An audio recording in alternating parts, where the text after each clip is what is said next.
How to get rid of Snapchat AI. Hello everybody, welcome back to the channel. Today I'll guide you on how you can get rid of Snapchat AI. One of the first thing you want to try out to remove your Snapchat AI is uninstall the app.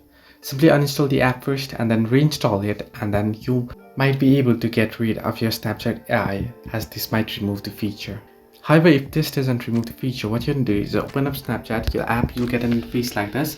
Tap on the chat icon at the bottom of the screen, and at the very top where you find your AI, simply tap and hold on my AI there, and you'll find the option chat settings. Simply tap on chat settings, and here you'll find the option message notifications. Simply disable this. Now make sure to disable this. Once you disable this, you won't be getting any notification from Snapchat AI.